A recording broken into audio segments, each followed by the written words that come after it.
Be sure with Pure. The Pure Oil Company, producers, refiners, and marketers of fine petroleum products, presents Who Said That?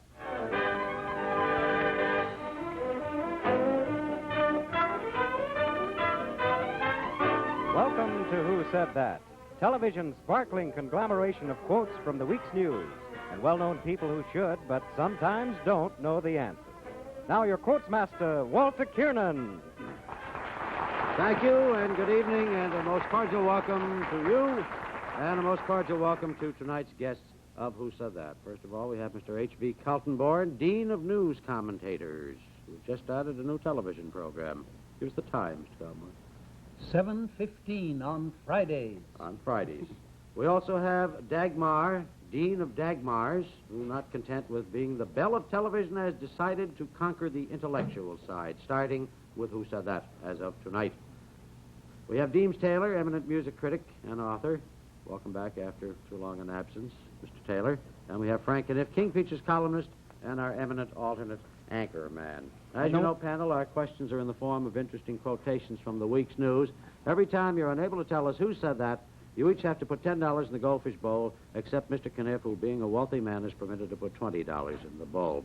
All the money you lose goes this week to the Easter Seal campaign of the National Society for Crippled Children and Adults, so lose heavily. And now for your money or your reputation. Tell me, who said, "I'm here to see a baseball match. I've never seen a baseball match. Game, you call it. Where is there a good team in these parts? I'm going to be in Washington. Is there a good team there?" Mr. Kaltenborn. That was Marshall Montgomery on his arrival in this country. Right. But actually, he isn't here to see baseball. He's here to inspect some of our military bases and to get some up-to-date information on what's going on in a military way. Mm-hmm. And he'll carry that back to NATO over in Paris, and will, we hope, use it to good advantage in helping Europe to arm up. Mm-hmm. If he sees senators, it will not be the ball team of that name. Huh? That's correct. How about that, Mr. Kniff? Would he see a ball team in Washington? Well, if he sees the Senators, he won't see a good team. And with so many good young ball players in the Army, he may see some talent on his tour of the bases. That could be, too. Yeah, there's some fine players. I hope he gets the Senators straight, that's all. I know there was one Britisher over here a few weeks ago went to see the Senators play and kept asking where was Taft. Who said it looks suspicious to the audience when you put on glasses to do your ad-libs? Dagmar. Fred Allen. Fred Allen said that, yes. Right. Hooray for you. Thank you. Yeah. Fred says that he just doesn't like to do television because he doesn't like to appear to be reading anything. He puts on his glasses. He said something so clever on a show I was on. I was on with Jerry Lester and him. And they were wearing wigs. So Mr. Lester said, shall we put the wigs on? He said, no, let's put the wigs on the script. Which I thought was very clever. Don't you, Henry? Yeah, that's very good. Honey. By the way, Dagmar, do you like to have things written for you? No, I'd rather just, unless it's the bank. Oh, that's good, yes. I would rather just say anything so I'll know it's something new, too. That's good. That's pretty good. Well, here's something new. Who said the worst thing about so much talking is that it makes listening a rare luxury and thinking almost impossible? Mr. Taylor? Adlai Stevenson. Yes, right. What was he talking about, Mr. Taylor? He was talking about his trip across the country. Right. And where he, in an article in yesterday's This Week magazine, he sums up his conclusions as to the American spirit. Listening is a rare luxury, thinking almost impossible. Are you a good listener, Mr. Taylor? Oh, superb. Have to be, to music at least. Yeah. Didn't Stevenson mean to apply that to the political campaign? I think he was felt that talking he about the talked too much campaign. and everybody else talked too much, and he was right.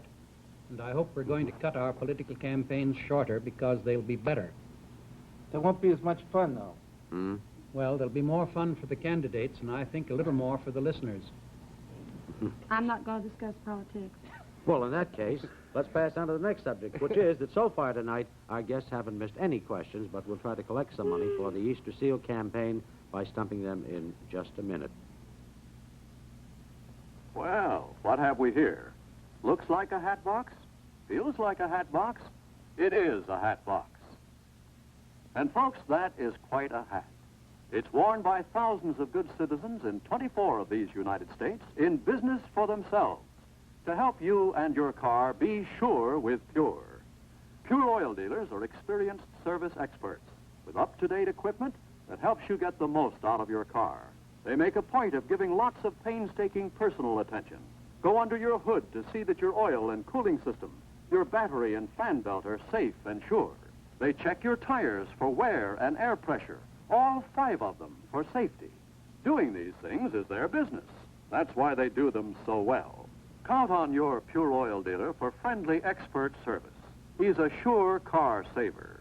Stop at the blue and white Pure sign. Be sure with Pure. Who said, too bad it isn't poison? The world rocks and he talks. Dagmar. That kind old lady, Lady Astor. Right, yes, Lady Astor said that. Who's she talking about, Dagmar? Well, it was at a party that Taft and his wife gave for Eisenhower, and she was talking about Senator McCarthy. Right, exactly. I And once you had Isn't that brilliant, Henry? had to MC a radio program in Tucson, Arizona, where her husband tried to get in a word edgewise and had hard work doing it. And finally, when I was about to sign the program off, she just grabbed my arm and said, "Just a minute." Then she said, "I want to tell you people of Tucson that your town is filthy. It's absolutely filthy. Clean it up." And you said thank you and good evening, Lady That's all I Astor. have to say. He talks a lot, doesn't he? Well, if I had your looks, I wouldn't have to do so much talking. Dagmar. Isn't that sweet, honey? You just stick around. You'll have him. I think he has now, but in a I different think way. he's very handsome. Very handsome. Who said the legalistics involved are beyond my comprehension? Dagmar, again. Frank Sinatra? Frank Sinatra said that, I yes. like him. He's sweet. He's very thin. I hope I'm not answering too many. No, you go right You're ahead. doing very well. I've got a very good seat at this panel. I got the best seat in the studio. I hope I don't feel bad. No, I know you don't. What was he talking about, do you know, Dagmar? Taxes. Right. Yes, the government slapped a tax lien on him of $109,997. Oh, by the way, didn't you make a trip down to Washington some time ago for the entertainment industry? Well, I On was a down tax there rebate working in thing? Washington, and I'm going to try to pass a bill for people in show business. For you, dear, and for you two boys. I don't want to neglect you. Thank you, dear. For everyone in show business to try to get their taxes over a period of years.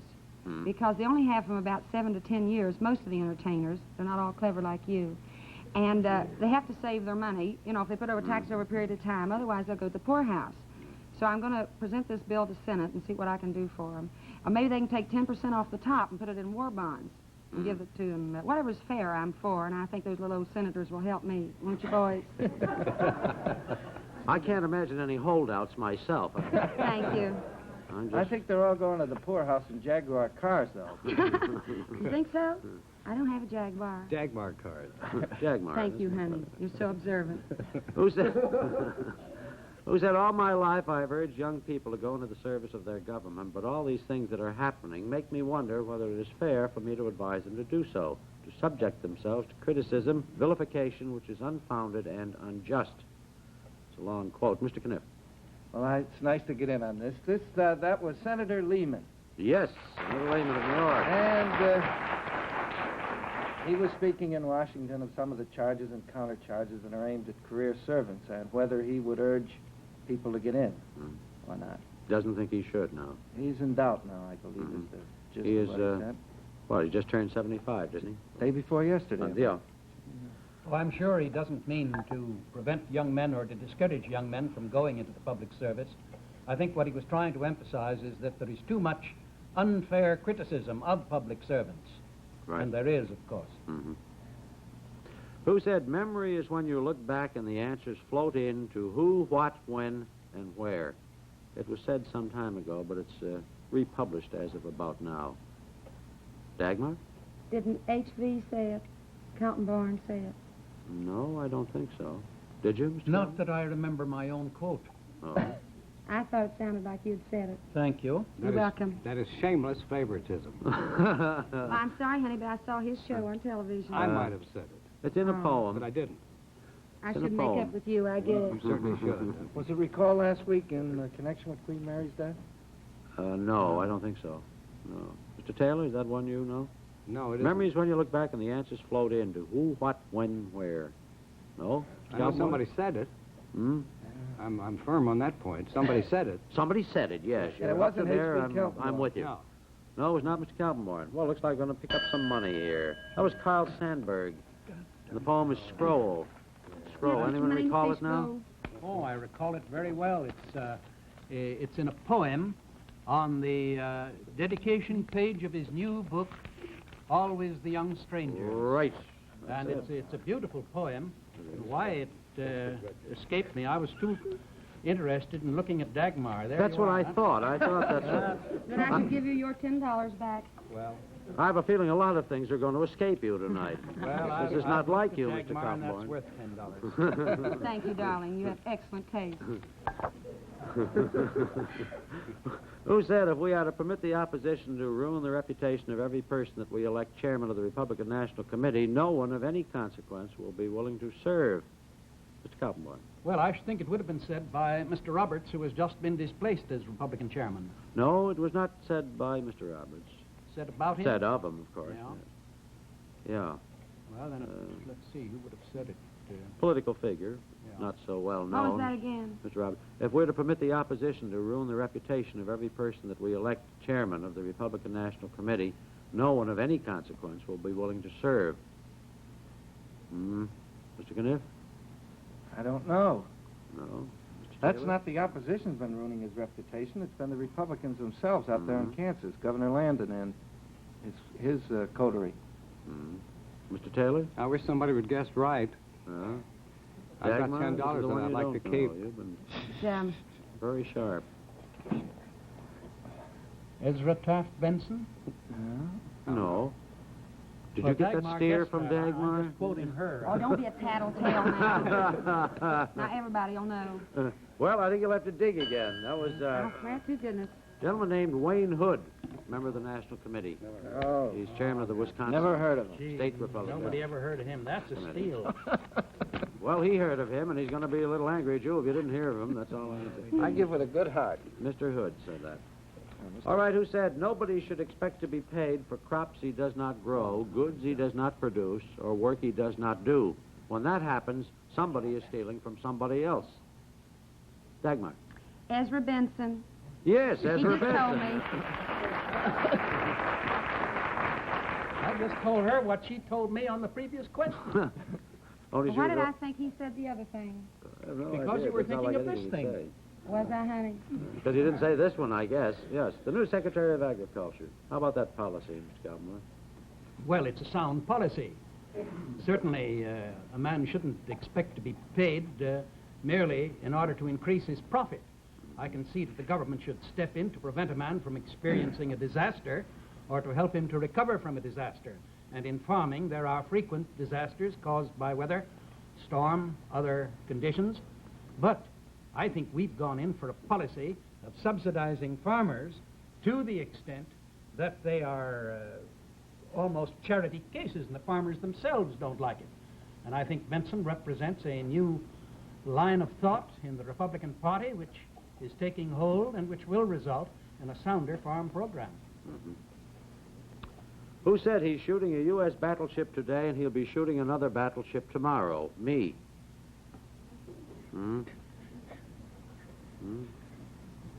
Shooting a battleship today, he'll be shooting another battleship tomorrow. Me. Hey.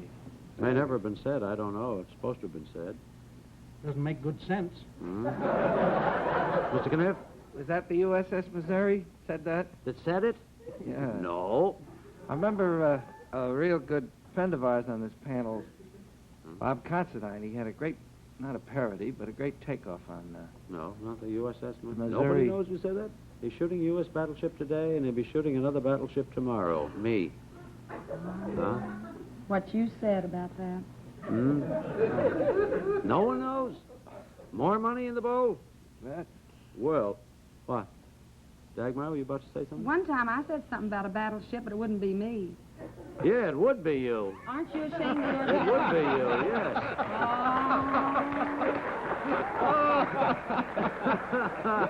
Oh, dear. I remember when Life magazine was down Right. home in Huntington, West Virginia, shooting a picture, I said something about a battleship. Right. But you said it didn't sound very nice. No, it didn't. I'm going to talk to you, honey. And don't talk to Kniff. He asked if it was the USS Missouri said it. Well, look a bit like the Missouri, so I retract it. All right, honey. You all do whatever you like. Well, I No. say, When show was me. that, Dagmar? That was some time ago. That was about 2 years ago. That's what I thought. In July. We knew it was from Life, but we didn't know what issue it was. Well, it's just funny. When he said it was silly, I got to thinking about it. If you thought about it before, you wouldn't have said it. Wouldn't I, honey? Yes, I would, because the photographer did shoot a battleship before he shot me. Oh? He did. That's How why did- he was late getting in Huntington. Well, all I know is that you appeared in Life and the battleship didn't. So one of his pictures came out. Yes, I'm glad. 'cause Well, I he- would have called you a destroyer instead of a battleship. He is observant, isn't he? Is your wife listening tonight, Mr. Gilmore? She is, I think, down in Florida. Oh, you... I'll send him home early, honey. I'm not sure it's the right thing to do to send him home at all until you get clearance. Think you should get clearance first, Mr. Gilmore? No, I'm cleared for life. You're cleared for life, huh? Well, the only married man I know has a permanent pass. Well, for the benefit of those who joined us late, I'd like to present again tonight's guests of Who Said That, Mr. H.B. Kaltenborn, Dagmar, Deems Taylor, and our alternate anchor man, Frank Kniff. Who said, in the spring, a young man's fancy lightly turns to thoughts of love. Well, that, Walter, was Alfred Lord Tennyson. You know, some folk thoughts turn to the open road in the spring, and I'd like to turn your thoughts to spring, the time to change the oil in your car. The time to change to Pure Lube, the Sure motor oil. You see, Pure Lube is superior in not just one or two ways, but in every which way. In the whole combination of qualities that keep your engine safe, clean, and happy at its work. So change to Pure Lube now at any Pure Oil dealer. That's the place, too, you know, to get Pure's Sure spring changeover. That all at one time complete service that readies your whole car for the months ahead. Yes, in the spring, a wise man's auto surely turns to the sign of Pure. Thank you, Walter. Now, let's take a look at the scoreboard. The scoreboard shows we have used 10 questions. The panel has missed 2. We have collected $100. Now, tell me who said, I didn't think some of those fellows would make it. If they're not careful, they won't live to be venerable. Mr. Kaltenborn? Well, that's down my alley because it was said by an old man. And it was Senator Green of Rhode Island. Right. I've known him for a good many years. He's very proud of his physical ability, which defies his years. He's really a remarkable physical specimen for a man of 85. And he was leaping up the steps to the dome of the Capitol in connection with some committee that was examining the dome. And he was ahead of the others and making much better speed than they. And then he made that rather boastful utterance. He must be careful about his heart because he may think he's in fine shape, but when you run upstairs at the age of 85, you may collapse and pass out. How old are you? Much younger, Dagmar, much younger. You want to tell your age? Well, I'm not bashful about it, but still... You don't have to tell it, honey. I'm the same way. I'll tell mine if you tell yours. I'll lie about mine. Well, let's pass it up. Okay. We better be safe, hadn't we, honey? Yes, rather than sorry. So we end on a note of no comment. The 2 participants. Who said there has not been in any living memory a figure more widely known or more universally honored? Mr. Kaltenborn. Well, that was Winston Churchill in his fine tribute to the late Queen Mary. Right. Very good. And one would expect Winston Churchill to pay a fine tribute to so great a woman and so wonderful a queen. Did you ever meet the Queen? Yes. Kaltenborn? And saw her at a time when she was just beginning her reign with King George V.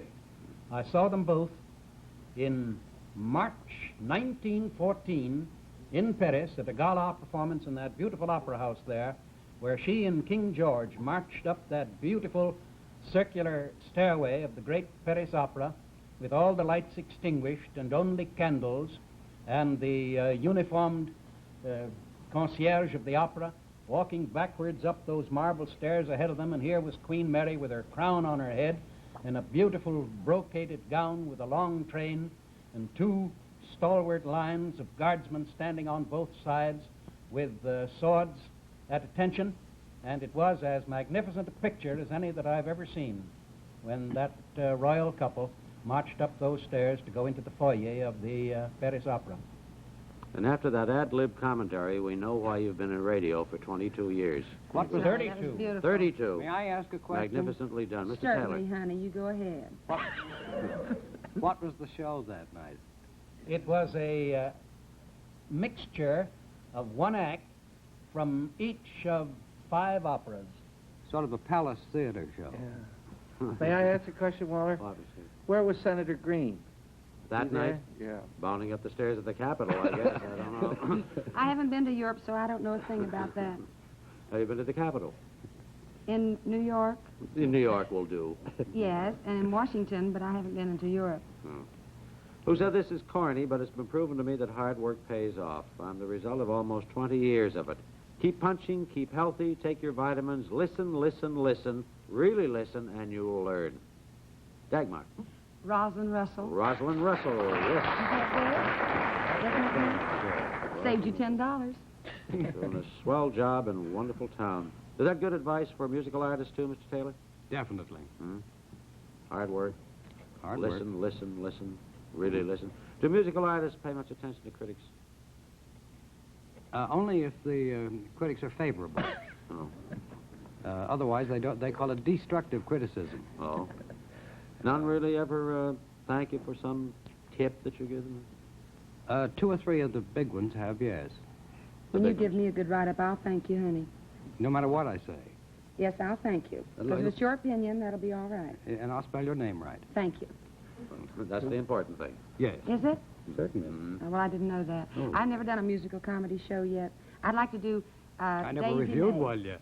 Daisy May, wonderful. I'd like to do because if no one minds, I'd like to say a few words about Huntington, West Virginia. Well, why don't you? I'd like to. That's my family are watching tonight. Hello, Oh. everybody. My mother and father, my brothers and sisters are all watching, and I'm a hillbilly. That's How why I many, like- Dagmar? Well, I have 3 brothers and 3 sisters. There's 5 of them at home tonight watching. What a Nielsen we get in Huntington tonight. Yes, they're all watching. I'll call you all later. Any messages you want to give now? I mean, the tolls are probably high, you know. No, I understand that you can't talk directly to anyone on television. It's against the law. No, you can't do it. I can look at you and talk to them. That's all right. I did want to say hello, though. What's one of your brothers' names? Well, I'd have to say all 3 of them. Oh, tell me who your brothers are. Oh, my brothers are Jack Egner and Bobby Joe and Danny, and my sisters' names are Jean, Marianne, and Teresa. And mine is Dagmar. And yours is Jack. And Mother's name is Spicy, and Daddy's name is Ray. Spicy? Isn't that cute? Love And it. she was born in Sugar Tree, West Virginia. And name's Spicy. Now, everybody thinks I'm kidding, but that's true. No, most people are born on the ground. That's a new one. I think it's very unusual. She married Daddy on the school bank. Really? She was a school teacher. I think we better get off my family now and talk about theirs. All right, let's get back to the program for a moment, All right. huh? Shall we, just for a moment? Who said England anticipates that, as regards the current emergency, personnel will face up to the issues and exercise appropriately the functions allocated to their respective occupation groups? Said ironically. Mr. Kniff. That was A.P. Herbert. Yes. And he said it in an ironic commentary on how official channels would have expanded that England expects every man to do his duty. Right. That's the way it would have come That's out. the current translation. That's officialese. England anticipates as regards the current emergency. I love the way he drew that one out there. Here's an unusual type. We're not going to charge any penalty on this one because this is a timeless one. This is not in the week's news. We just wanted to have some fun, see if anybody recognizes it. Who said, if one hears bad music, it is one's duty to drown it by one's conversation? This is not a current quote. Said many years ago. It's in literature, with which I think you're all familiar. One Shaw here's- might have said it. Who? George Bernard Shaw. No, it's not Shaw, Mr. Calmoran. We used to have Shaw on every program on Who Said That. We changed. We have a new writer. One hears bad music. It is one's duty to drown it by one's conversation. Ernest Newman once said any music worth playing at all is worth playing badly. That's so. That's good. We'll use that next week. Come back. We'll use it next week. I don't know. No. No one knows that one? Huh? Do you know that one? I know it. I have the answer. Oh. Well, one is glad Oscar one Wilde. has... Hmm? Oscar Wilde. There's no penalty on that. One is glad there is no penalty for One one. is glad there's no penalty. That He was had sweet, it in thank you. Portrait of Dorian Gray. It occurs in there. One hears bad music. It is one's duty to drown it by one's conversation. Would you say that, Mr. Taylor? Yes, Would you really? if you can hear the conversation. I'd say shut the music off. There are times the conversation Turn the is better than dial. the music. What was that I'll other sing one? and you talk. What was That's that what he other one meant, that, isn't it? Well, depends on how loudly you sing. You don't mind me talking to him, do you, honey? Not at all. Not at all. I just wanted to be I'm friendly. listening in. Who said the other one, Dean? Someone said something once about opera would be wonderful if it wasn't for the words in it. It would be wonderful without lyrics or something. Huh? Well, it's not important. We Mark can't use Twain it said it anyway. wasn't as I bad. just want to say now that next week on Who Said That, we'll have one of the foremost character actors of our country. We'll have a distinguished actress. We'll have a columnist just back from Africa. And we'll have our alternate anchor man just back from Danbury, Connecticut. Perhaps you can guess their identities from those descriptions, but I'll give you their names in just a minute. Be sure with Pure.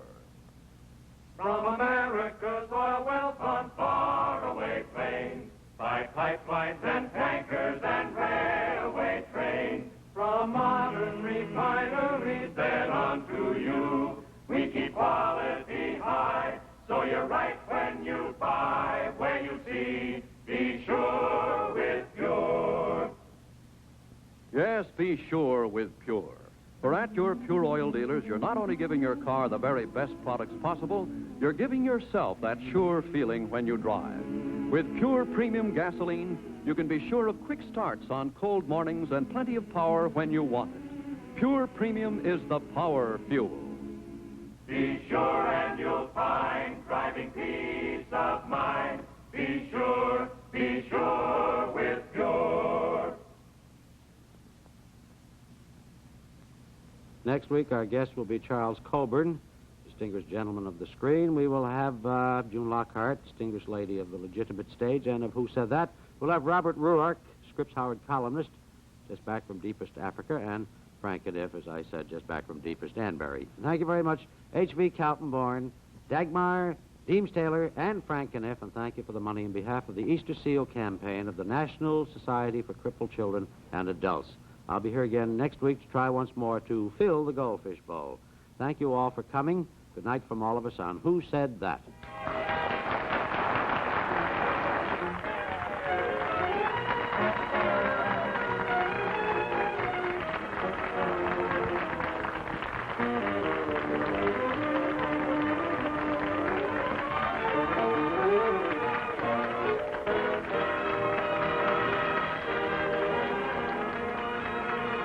Tune in next week for Who Said That? Brought to you by your friendly Pure Oil dealer and the Pure Oil Company. Be sure with Pure.